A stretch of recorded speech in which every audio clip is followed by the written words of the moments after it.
We start off by choosing our gender, obviously male, and then we name our character Dead, because if we're not already dead inside, we will be by the end of this run.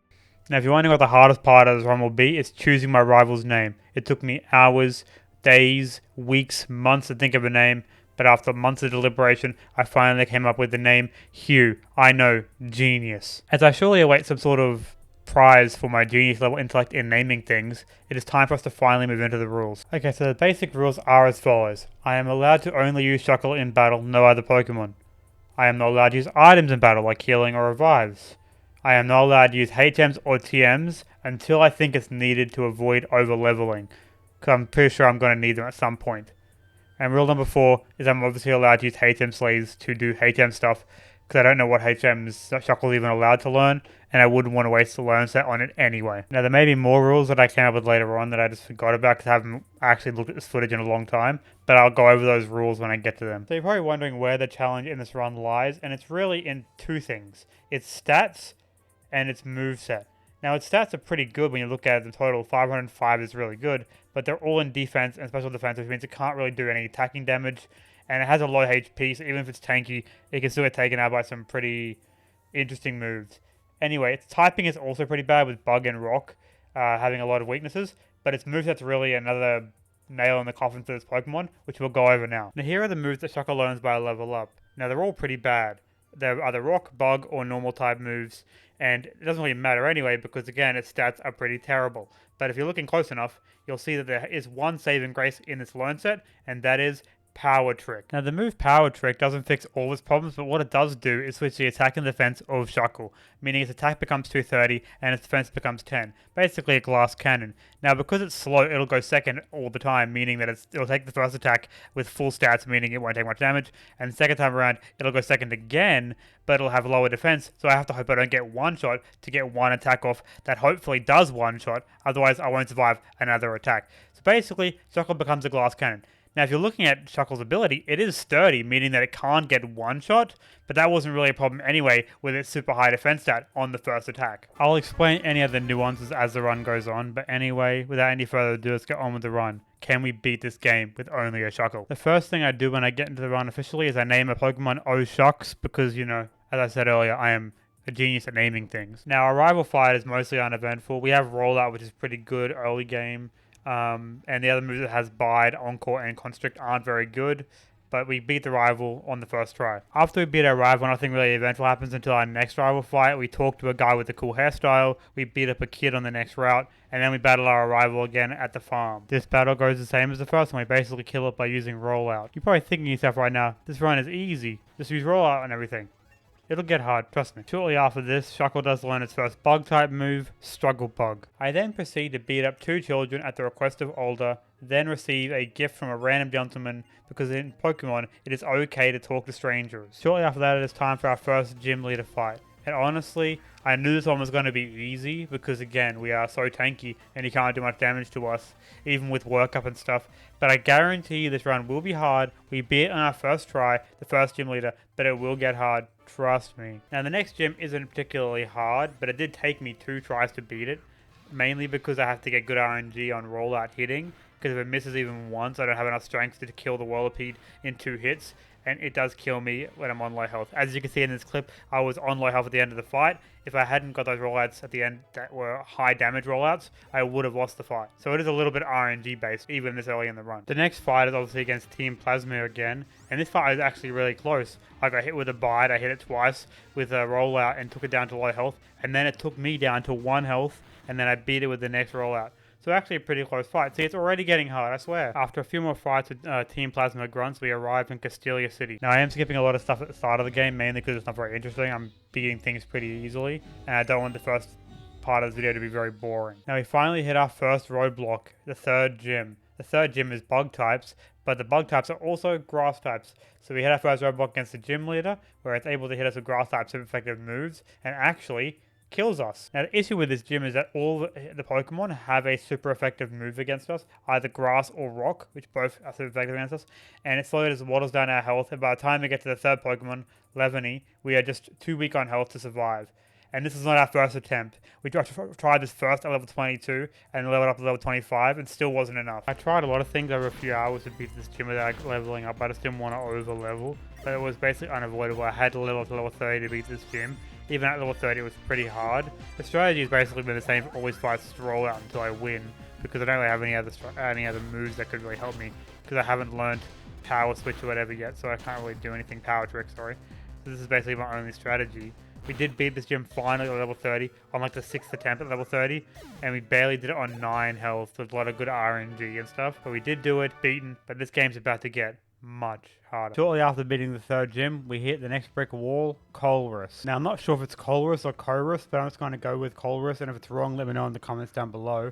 But this fight's a problem for 2 reasons. The first reason being he has 2 Pokemon, and the second reason being his first Pokemon is Magnemite with Thunder Wave, which can paralyze me. And if I get paralyzed, there's no way I'm going to hit multiple rollouts in a row, so I can't do enough damage, and eventually he just takes me out. After grinding up to level 40, we learned Shell Smash and Rock Slide. I realized this fight is basically impossible at level 30, because even if I get lucky enough to get through the Magnemite without getting paralyzed, I still get taken out by the second Pokemon. So after about 5 attempts on Magnemite, we eventually get through lucky enough with about over half health.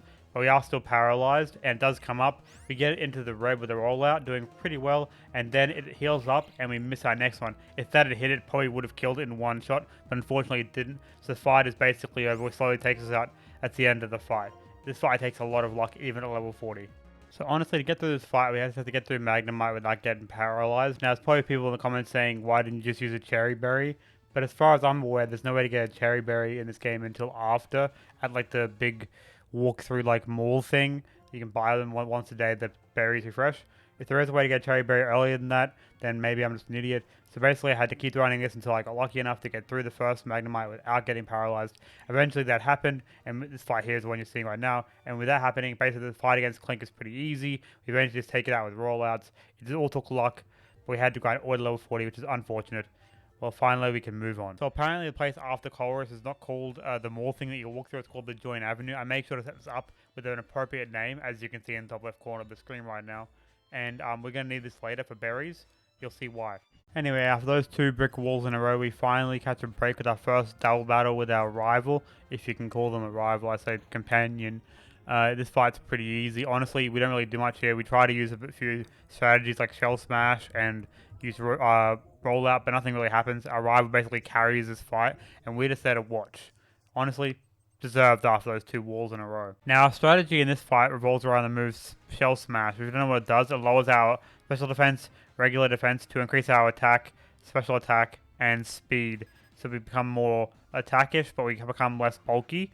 And basically, you have to get 2 of those off to win this fight without dying, and get lucky not to get paralyzed twice. Now, the start of the fight goes actually pretty well. I predicted she's about to use Volt Switch, so I go for a Shell Smash, because I know it's not going to do that much damage, and I'm right. She switches out to Flaffy. Now here, I could start setting up rollouts, but I decide that she's probably going to use Volt Switch again and switch it back into a Mulga, so I go for Rock Slide, which isn't really accurate, but if it does hit, will 100% kill every time. I do make the correct call here and just switch into a Mulga, and I hit it with a Rock Slide, killing it in one shot. Now I predict Flaffy will also go for a Volt Switch into Zeb Striker, so I decide again to go for a Shell Smash to get another buff. So again, I was correct, and she switches into Zeb Striker, and I get my Shell Smash off, and then I decided to go for a Rock Slide, and unfortunately, I miss. That's basically the end of the fight. This needs to hit here, and I'm pretty sure with my calcs, this does kill in one shot, but I miss, so it's time to try again. I end up changing my strategy on this next attempt by using Shell Smash twice at the start, obviously taking a lot of damage from Amolga in the process, but just so I can set up early, and then trying to sweep through.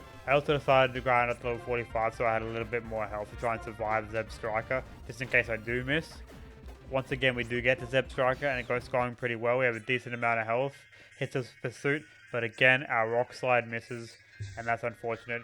Time to reset. Now we start off our next attempt with our 2 Shell Smashes, and she switches into Flaffy from Amolga using Volt Switch. Now unfortunately Volt Switch does paralyze, but our Cherry Berry does come in clutch and heals our paralysis. We do miss our first Rock Slide, which is unfortunate. Flaffy switches again back into Amolga, but we do outspeed Amolga now with our 2 Shell Smashes, and we take it out with a Rock Slide. After taking out Amolga, he switches into Flaffy, which I take out with 1 Rock Slide too, obviously going first because I outspeed. And then next up, it's finally time for the rematch against Zeb Striker. Zeb Striker starts the fight with a Volt Switch, hits me for a decent amount of damage, and then I hit it with a Rock Slide. I actually hit this time, hitting it down to 1 HP. I was pretty sure this would kill, but apparently not. Then it gets to heal up with a citrus berry. It hit me with a volt switch. Luckily I survive on just 12 HP, and my second rock slide also hits, taking out Zeb Striker, and somehow we've beaten the 4th gym leader. After the 4th gym, we have another uninteresting fight with Team Plasma, and our rival, if you can call him that, has a little sook about something that I don't really care about.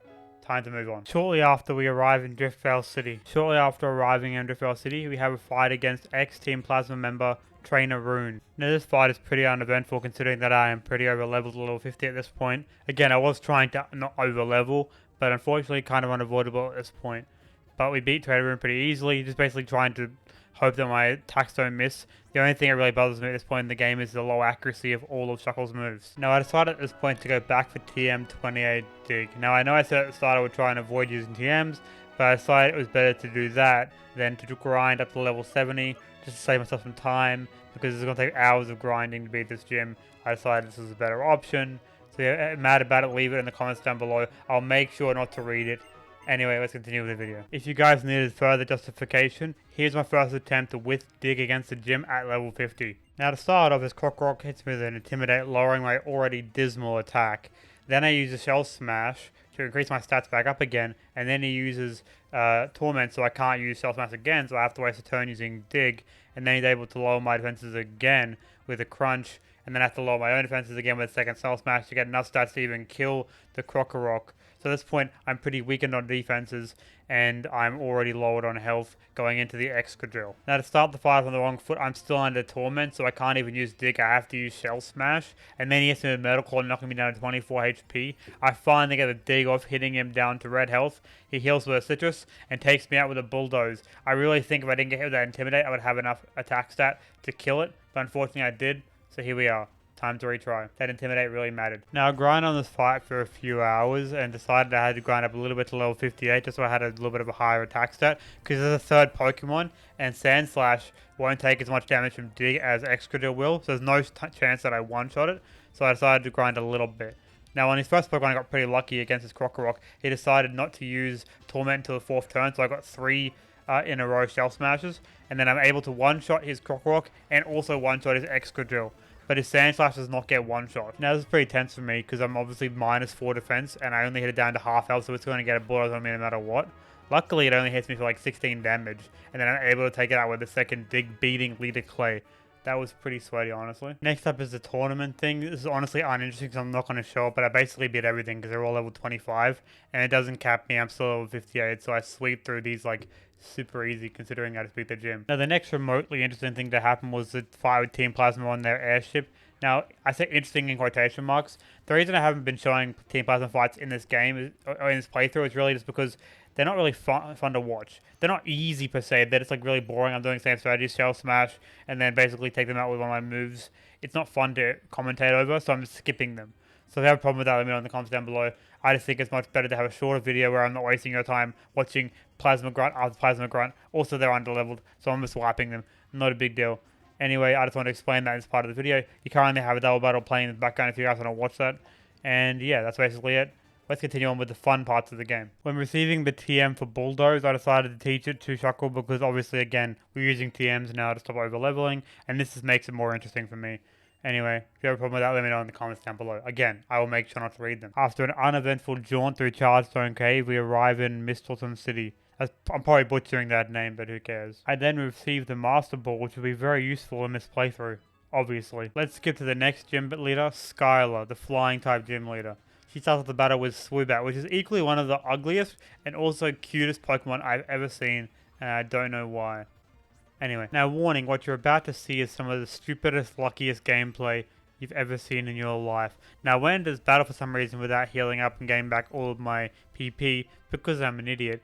And basically I set up on Swoobat with Shell Smash, Rock Slide, you know, the normal combo, kill it in one shot. Skarmory comes out, doesn't get one shot even after like 3 Shell Smashes, which is kind of ridiculous. And then it heals up, so I have to use 2 more to eventually kill it. Again, I didn't miss a single one, which is crazy. And then the last out comes Swanna. I mean, that's my last Rock Slide, and it somehow still hits. So I basically hit all of my moves. It's the only reason I won this gym fight.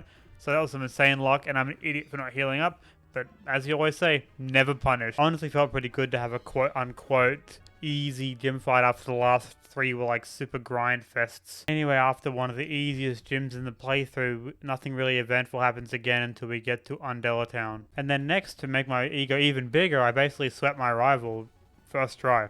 Insane. I know. Now, while I watch a fight with Cobalion, let me explain that I'm not overconfident this run's even possible. Again, look at the Shedinja run I did 2 years ago. Like, it's just like, I got all the way to the end of that game. If you want to watch that video, it's pretty sick. But like, the run's never guaranteed to be beatable. But this is going pretty well. I'm at level 65 and we've beaten 6 gyms. Like, it's going really, really well. Don't want to count my chickens though, we'll see how it goes. Shortly after our fight with Cobalion, we team up with our rival against Team Plasma in another 2v2 battle, and it's pretty uneventful. Shortly after that, we run into our next legendary Pokemon, Virizion. Now, I love the black and white games, but the legendaries in these games fucking suck. Besides, like, you know, Reshiram and Zekrom and that stuff, they're cool. But like, these ones here, Virizion and that, they all suck. It's Pokemon uses Retaliate, Mega Drain, or Giga Drain, or whatever, and then for some reason Helping Hand and Double Battle move in a single battle. Why? Anyway, I take it out with a few Shell Smashes and some Stone Edges, but come on, the moveset on this fucking Pokemon fucking sucks, dude. It's so bad. Anyway, let's continue on. Enough ranting.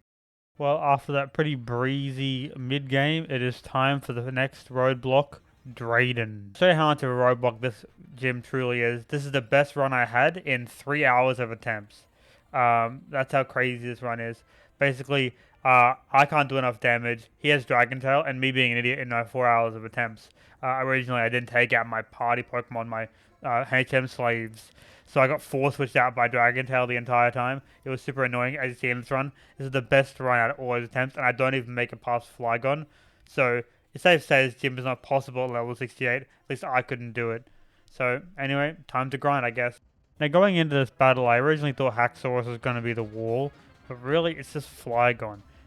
With a +3 on Shell Smash at level 76, I have enough damage to one-shot the Dodgegon and the Haxorus, but I don't have enough ever to one-shot the Flygon. A +4 would do it, but I'm just not tanky enough. I'd have to level up way more.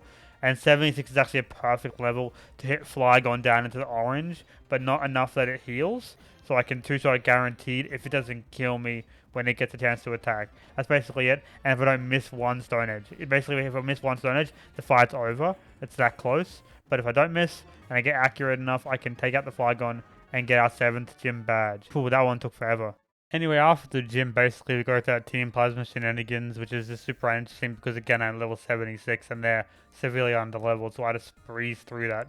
So you can see this beautiful footage of us going in an underwater tunnel, which is much more interesting. Shortly after that, we arrive at the last gym, which is the hardest gym in the run, because it's a Water-type gym, it perfectly counters my Rock-type Pokemon. And its first Pokemon has the ability move Scold, which can burn me, which halves my attack stat for the entire fight. If I get burned, we're basically screwed. This attempt here is basically what every attempt at this gym at this level looks like, where I just get absolutely destroyed by this Caracosta. I don't think I ever made it past Caracosta at this level. It's just so one-sided. Now let me explain why this gym is a problem. First of all his Pokemon have Scald. The part where I said only his first one has Scald, that was a lie. All of them have Scald, so I'm dodging Burn the entire time. I did go get a Raw Spray to make that a little bit easier, but it doesn't matter. The chance of getting burnt more than once is quite high. Anyway, if I don't get burnt, there is another problem. Caracosta has the ability Shell Smash like I do, so it can basically lower its defensive stats to increase its speed and attacking stats, so it becomes an absolute monster if I let it set up. So if I do get through Caracosta, which I did like a few times in the runs and didn't get burnt, this is the best run. I can get to Jellicent, but I can't get past the Elephant at level 85, at least not in a reasonable amount of time, so I decided to grind up even more. At level 94, this is the best run I got. This is a few hours of runs again. Just honestly insane. Look at this. I am +4 Shell Smash, and I still don't one-shot the Caracosta. It's an almost one-shot. And then it heals up again with a Full Restore, or with a Potion. And then I hit it again, and it does less damage this time, but it's actually better because it won't heal, it's an orange. And then I hit it again for a 2-shot. I do one-shot Whale Lord, because Whale Lord's nowhere near as tanky.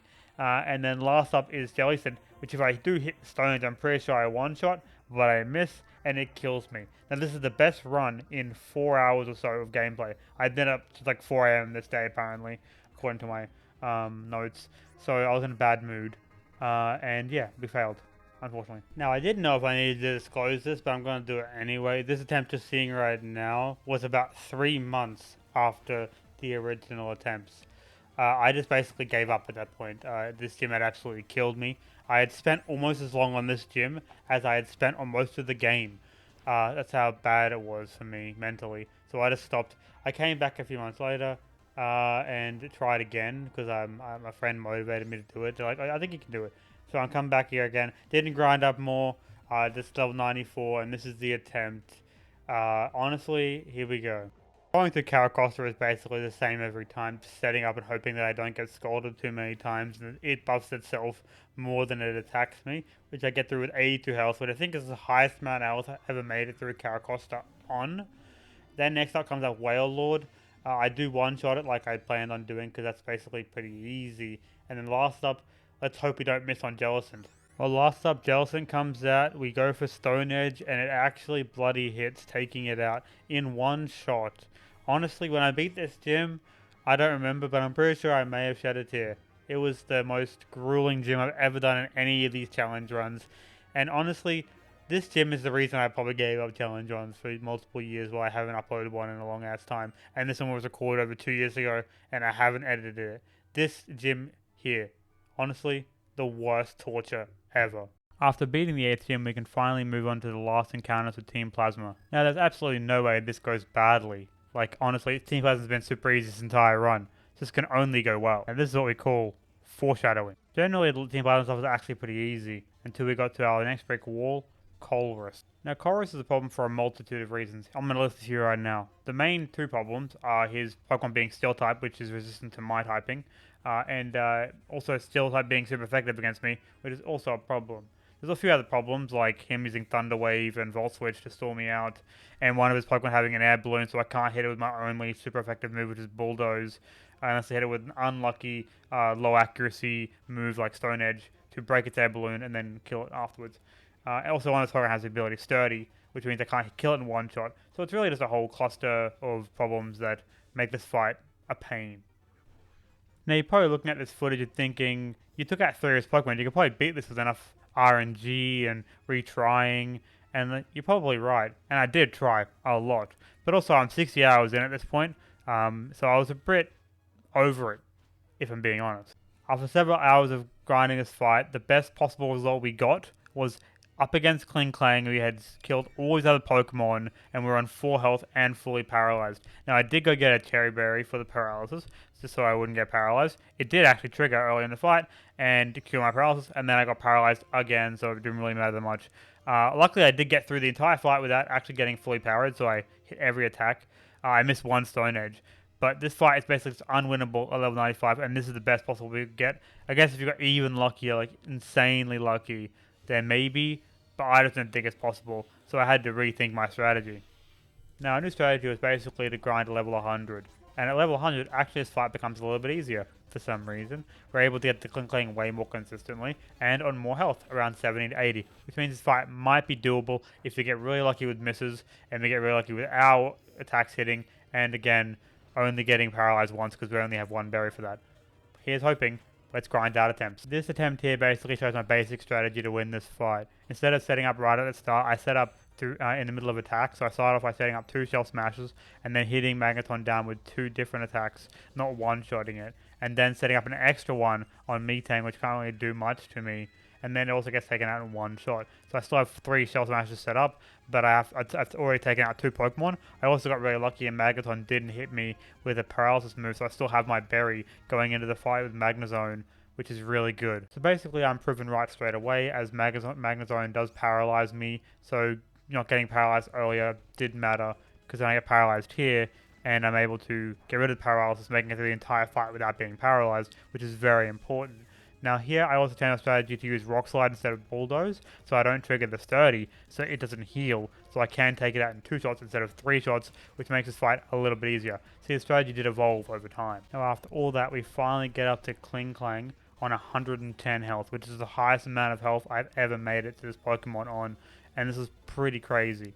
Now, luckily, we do get lucky here, and Corus does go for a setup move on one of his turns, meaning we are actually able to take out Kling Klang here. Unfortunately, we are left on like 24 health, which is bad going into Corus' last Pokemon. And going into this last Pokemon, I had done some math to figure out if this Pokemon was one-shottable, and I'm pretty sure this attack was a range to kill. We just hit really low on the range, unfortunately, and we weren't able to kill. And on 24 health, Psychic is easily able to take us out. But it shows hope. We can win. I'm gonna be honest with you guys. I honestly cheated. I saved after the Magnet Zone fight on this run. I've never done it before, but I save stated and just basically reloaded until I got lucky enough to win. You guys be mad about it? It's fine to be mad about it in the comments. It makes you feel any better. It still took like an hour or so to win, even after save stating. But I just feel like the Magnet Zone part was the only part of the fight that really mattered, that decided if I win or lose. And it was RNG, so I save stated after it, and just kept rerunning from that point on over and over again until I eventually won. This time I do win, and basically came down to just gear grind missing at the end of the fight. I just wanted to be fully transparent about it.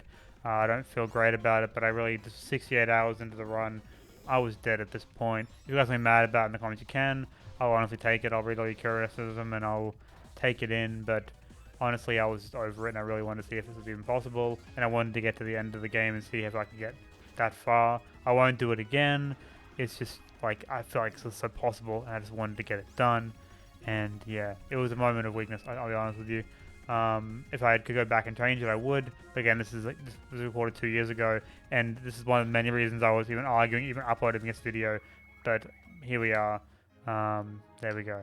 Anyway, let's continue the run, finally. After all those hours of absolute pain and torture, we finally have a bit of palate cleanser in our fight against Kiram. This fight is obviously not too interesting. We basically just set up Shell Smash and then take it out in one shot with a super effective Stone Edge. But honestly, I really needed the palate cleanser to make me feel good about this run. As a kick in the gut, it's time for us to fight Ghetsis. And this fight starts off already bad enough. We get poisoned by the Conquest, and then he basically protects that for a little bit until we finally take it out. And then out comes his Seismitoad, which is the muddy water, which probably already would have one-shot or killed us. But it also has a crit, so it definitely kills us. So yeah, another brick wall. Here we go. Yay! Now again, I may have oversold the difficulty of this fight. It just took a little bit of reworking on our strategy.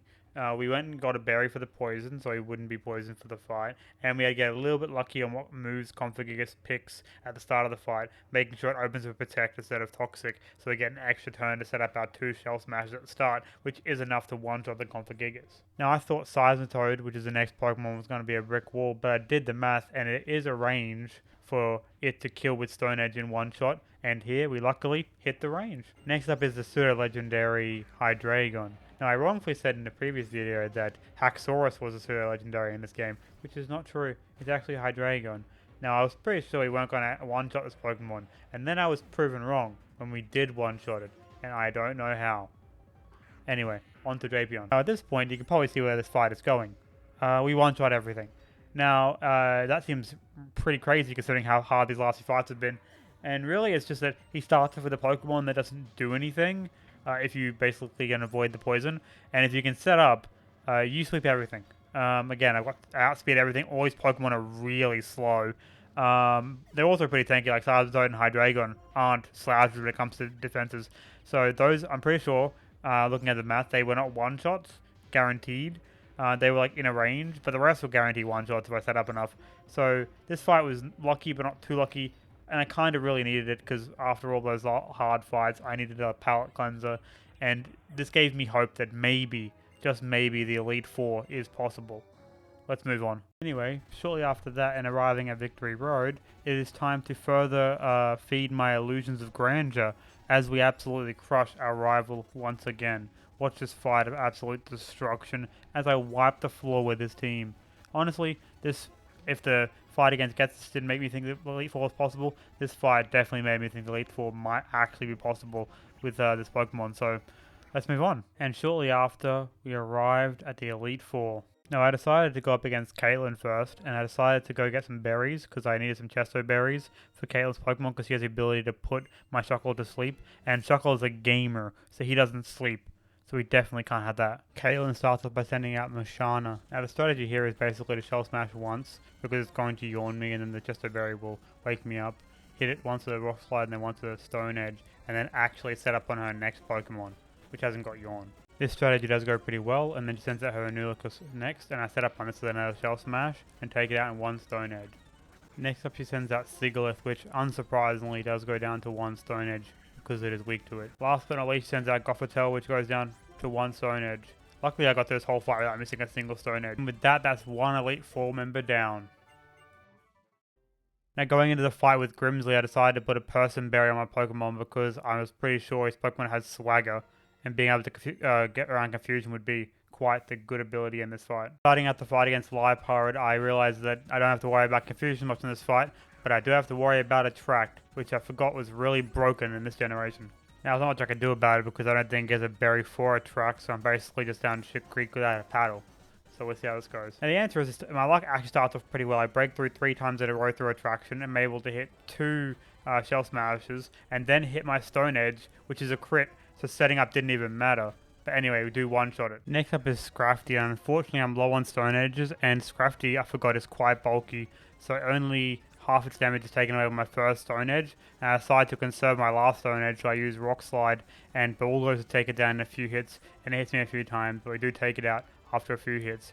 Next up is Crocodile. Now a fight against Crocodile doesn't start off too well with it using Intimidator's ability to lower our attack.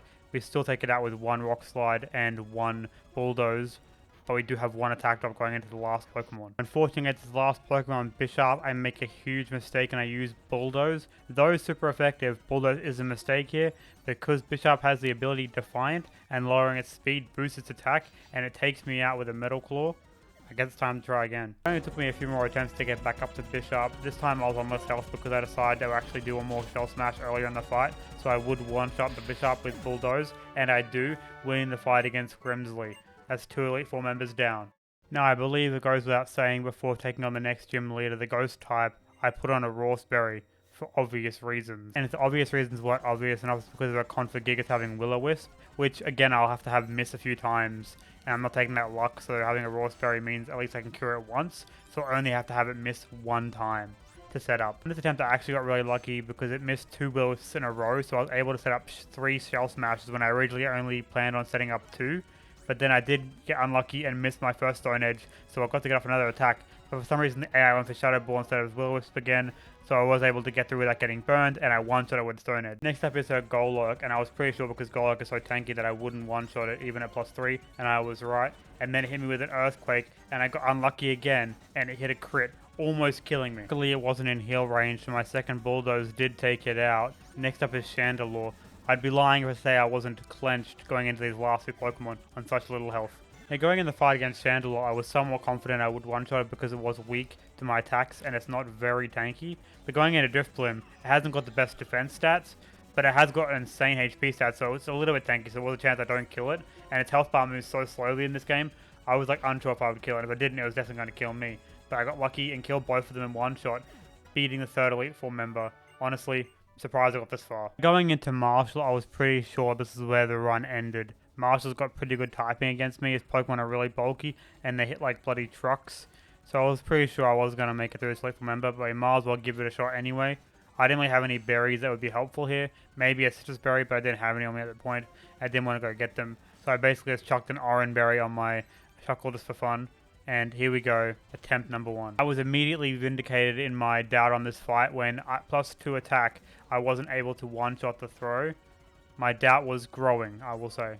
After having to use Rock Slide so I didn't waste all my strongest moves, Stone Edge, he goes for a full restore because I don't kill it and leave it in the red. So I decided to go for another Shell Smash to get another speed boost because I dropped my speed twice with its Rock Slide. And then also get an attack boost, so maybe I can one-shot the next Pokemon. To add to my bad luck, I also missed my Stone Edge after doing the other Shell Smash, and then it hits me with Payback, knocking me down further in health. I do take it out with the next Stone Edge, but now I'm out of Stone Edge. And next up is Conkeldurr, which is much stronger than Throw. Unsurprisingly, because I wasn't able to one-shot Throw, I am also not able to one-shot Conkeldurr, and it kills me. After a few more dozen attempts, I'm able to get the Conkeldurr on the same amount of health, but with an extra Shell Smash setup, with just a little bit more luck on the Throw part. But even here, I am not able to one-shot Conkeldurr with Stone Edge, and it one-shots me after bulking up and using Hammer Arm. So I just kept resetting until I got lucky on the Throw part and was able to set up 5 Shell Smashes and get to the Conkeldurr on about the same amount of health, and hope that it just goes for bulk up or doesn't attack me too much, and I did get lucky, and I was able to get down to half health, and then take it out with another Stone Edge, getting through the conquest part of this fight, which is the only difficult part of this fight. Next up is Sork, and I forgot that Sork has Sturdy for some reason, so I was able to survive my one-shot attack, and then hit me down to 22 health, and heal up with a full restore. But I'm able to take it out with 2 more Bulldozers because they outspeed. And last up is Mean Shao. Unsurprisingly, Mean Shao is his least intimidating Pokemon, and it goes down to 1 Stone Edge. We actually beat the Elite Four with Shuckle. On to the champion, here we go. Going into the champion, I wasn't too worried about this fight, mainly because I didn't care if I won or lost, because I had already beaten the Elite Four with a Shuckle, and that was pretty impressive to me. But then I actually won. I'm going to spoil it right now, we beat Iris, and it wasn't hard. This is Shuckle's victory lap. Watch as we set up 2 Shell Smashes and one-shot almost our entire team. This fight is magical, and honestly, I needed it. Shuckle is an awful Pokemon, and I will never use it again in any playthrough ever, but I'm glad it got its little victory lap here in this game. I hope you guys enjoyed the video. I'm sorry this video took 2 years to actually edit and release. I don't know if I'll make more of these challenge videos, but I needed to release this one. It's just been a burning hole in the back of my brain for the last 2 years, and now I'm glad that it's finally out. I hope you guys enjoy it. If you guys want to see more Pokemon stuff, and give me some love in the comments, and maybe I'll make more stuff. But like, this is just like, this one killed it for me. This ruined the entire enjoyment of these kind of runs. But, you know, editing this video got me a little nostalgic, so maybe I'll go back. Who knows? But I hope you guys enjoyed the video. I know I did. And now it's time to go rest. See yous.